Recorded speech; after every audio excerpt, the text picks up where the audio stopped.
Hey guys, so we're talking about a couple movies and shows here. So let's get started with the trailer for Do the Right Thing.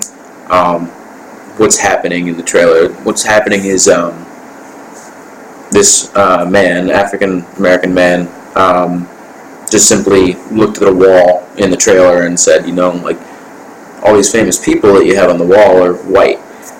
Why aren't there any African American people? There's plenty of famous people. He had, and other clips he mentioned, like Malcolm X. I'm not sure if he mentioned Martin Luther King. I forget, but he might mention Michael Jordan. And I said, "Well, what about them?" And he was just completely shut down. The owner of the place didn't want to have anything to do with that, and that kind of caused a lot of problems between him and the owner. So that's what's happening there. And what does this kind of Brooklyn represent? It represents like a very fine line that people see between white and black, or African American.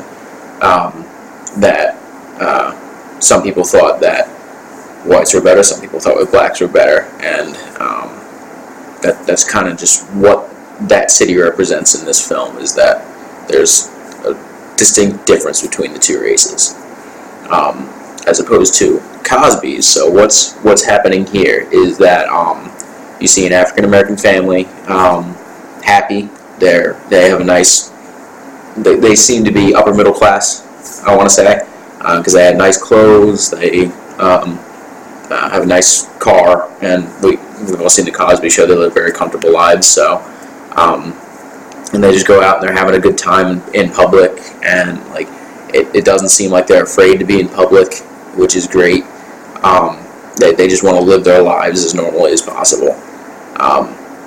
So are there any similarities? No, I don't think there are, because in the trailer in Spike Lee's movie, Brooklyn, and not just Brooklyn, let's say just the public, is a place you go and you're going to automatically kind of be defensive, because you think you're going to be either attacked or oppressed in some way. And in Cosby's version, you're free, you're going to go, you're going to live your life, you're not going to be afraid of anything of that sort. So I don't think there are any similarities. So black experience in the two urban Americas, they're completely different. And I'm sure there were many different experiences where either you were oppressed or segregated forcefully, or just by natural causes of how people treated each other, or you took your opportunities and you made out like the Cosbys, like that family in the Cosby Show, and you were able to live your life, I would hope, relatively normally, I would think, which we'll get into in a little bit.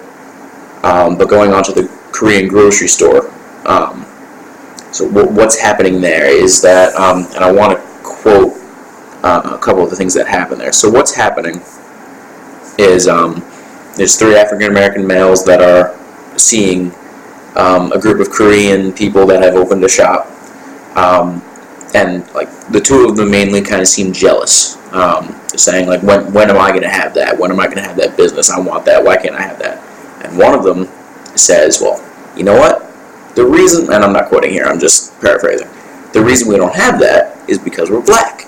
That's got to be the reason. I think that's it. And they get in a big argument, and the kind of neutral person says, you know what? I'm tired of hearing that excuse. That's not an excuse anymore. You can, like, again, I'm paraphrasing. You can do whatever you want. Like, what are you guys doing here? What are you going to do? Like, what do you want to do with your life? When are you going to get your own business? You're not. You're sitting here on this corner. You're not going to do anything. You're just sitting here. You're not trying to go out and do nothing. So that's why you don't have one. Then he gets up and leaves. I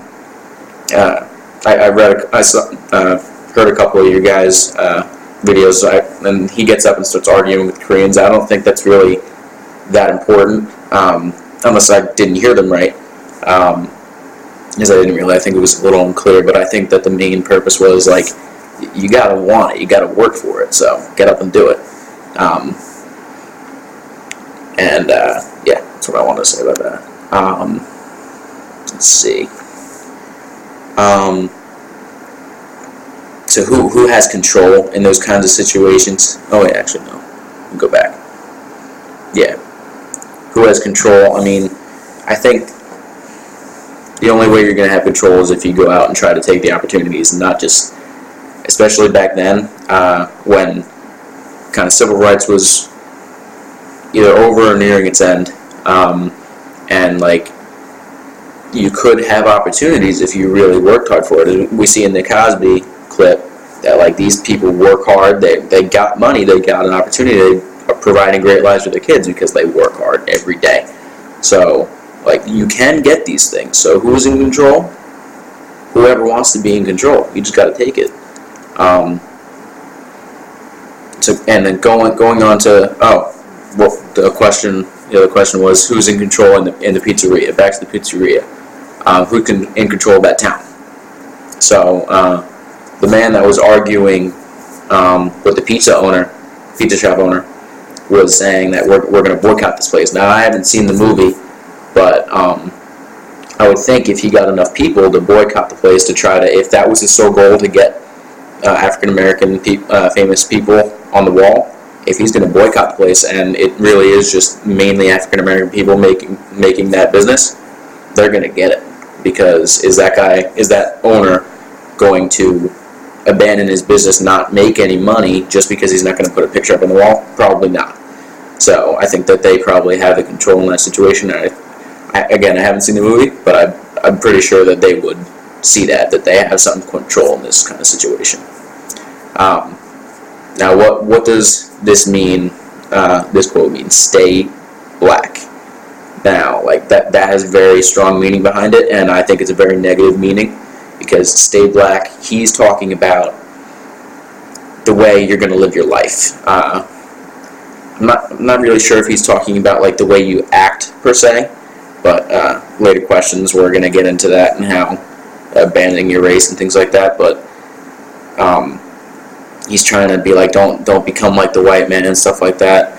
So I don't really like that, because you're talking about segregation. You don't want to be segregated, but then you're saying stay the way you are. And I don't mean that. Like, you want to be equal to people, but then you're saying stay like this, don't change. But you want change, so if you want change, you got to be the change in the world. That's what I live by. If I want something to change, I'm going to change it. So to say, stay black, I don't really like that. I don't want people to say like that you're supposed to act a certain way because of your race. I don't like that. That's just me. I'm going on to the rich girl episode of the Cosby Show. So what's the message there? Now, watching the Cosby Show most of my life, like I can say that they don't really go into race a lot, especially because that family, like they work hard. They don't see themselves as representing a race at all.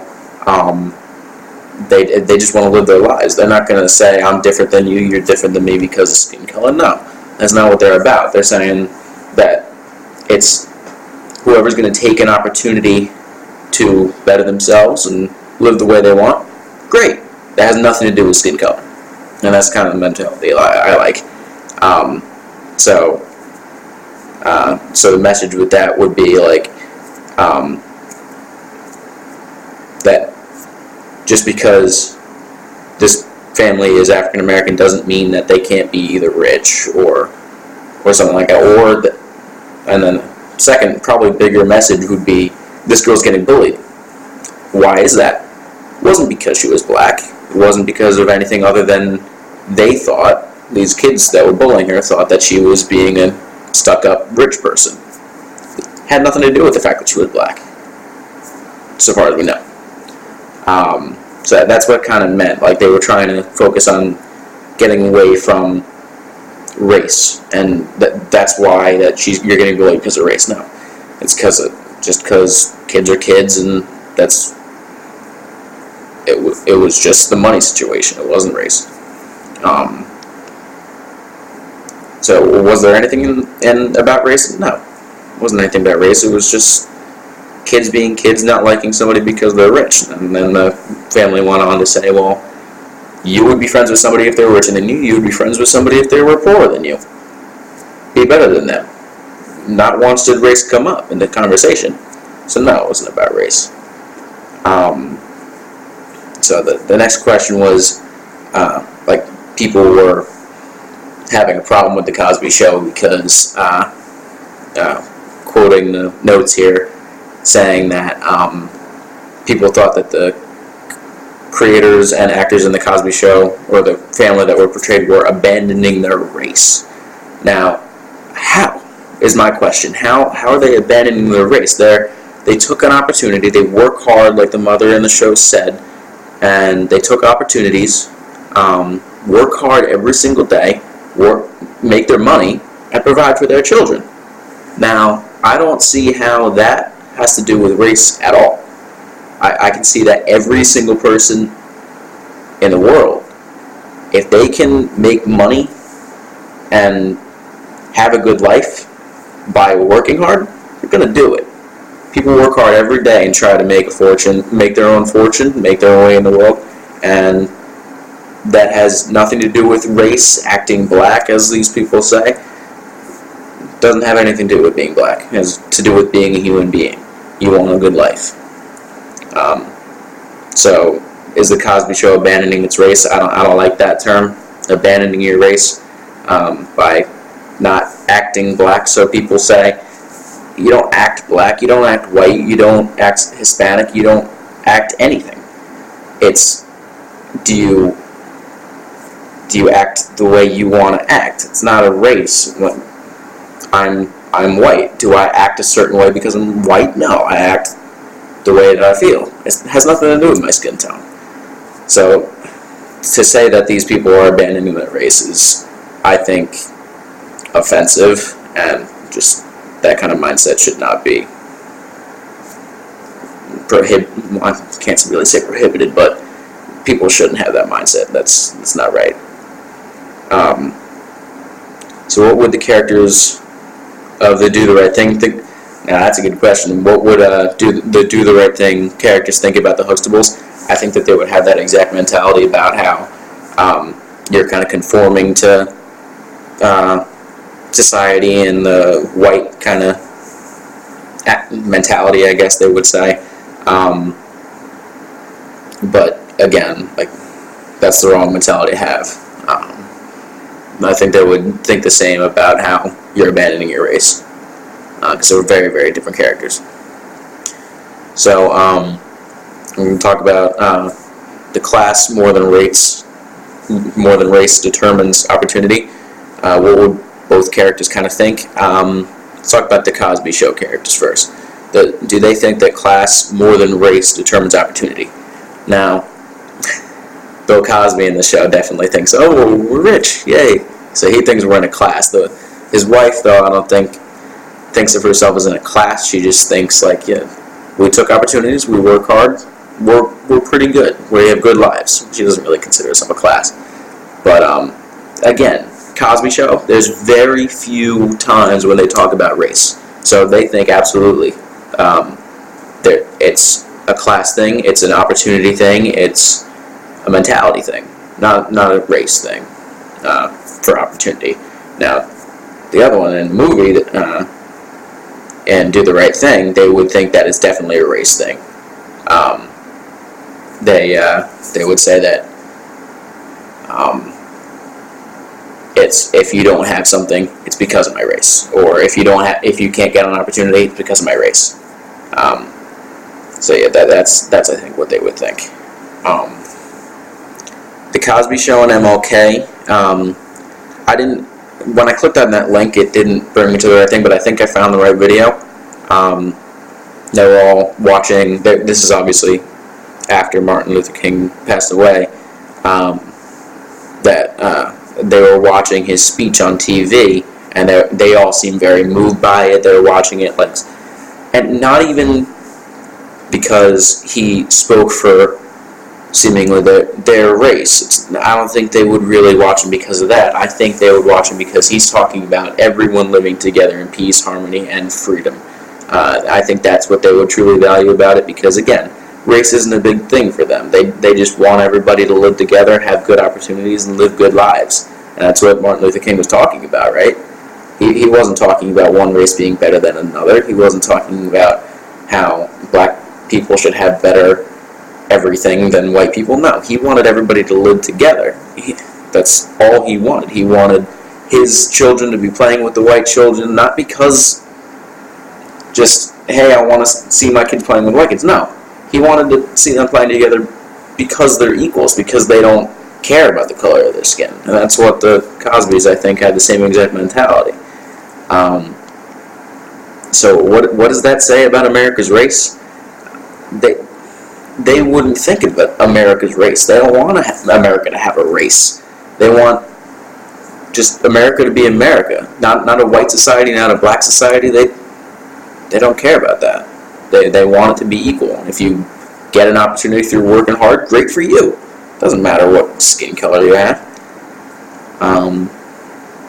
Yeah. Are the characters in the Cosby Show still dealing with race issues? Just because they don't care about race doesn't mean that they're not going to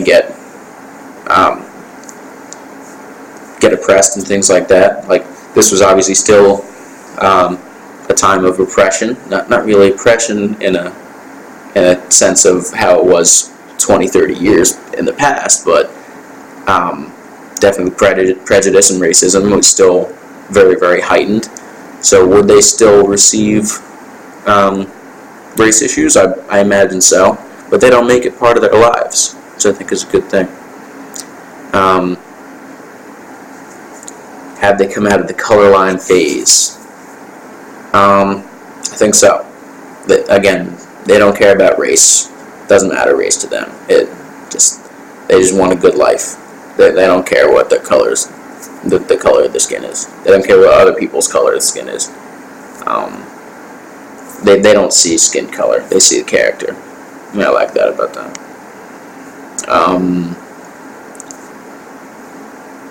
What's the color line for Spike Lee's characters? Okay. The color line for Spike Lee's characters is very, very strong line. It's white and it's black. There's no in between. There's no mixing. There's no nothing. Because, like, we even see, and I'm quoting here, one of the characters, I don't know his name, I only saw the trailer and a couple clips, saying, you wish you were black. That's just, again, very, very strong line saying, this is white, this is black. You wish you were over on your side, but you're not. And then another character said to a white man that had bought a property on the street, he said, I'm quoting, "Who told you to buy the property in my town, on my block, and on my side of the street?" It's a very, very strong line here. This is my town. This is not your town. You do not belong here. I belong here. Get out. It's a very strong line. Like, this area is black. You are white. You do not belong here. That's a very, very strong line between races. Would the Cosbys do that? No. Because, let's take the bullying case, for example. Not once did they even think about asking what was this girl's race. No. They were wrong in the situation. Maybe you shouldn't have told the girl how much the painting was. Learn from it. And you're going to make friends no matter what this person is. And again, she didn't say race. She said, are they better off than you? Are they worse off than you? Are you going to make friends with either of them? Didn't mention race. So I think that line is either very, very thin or dissolved completely.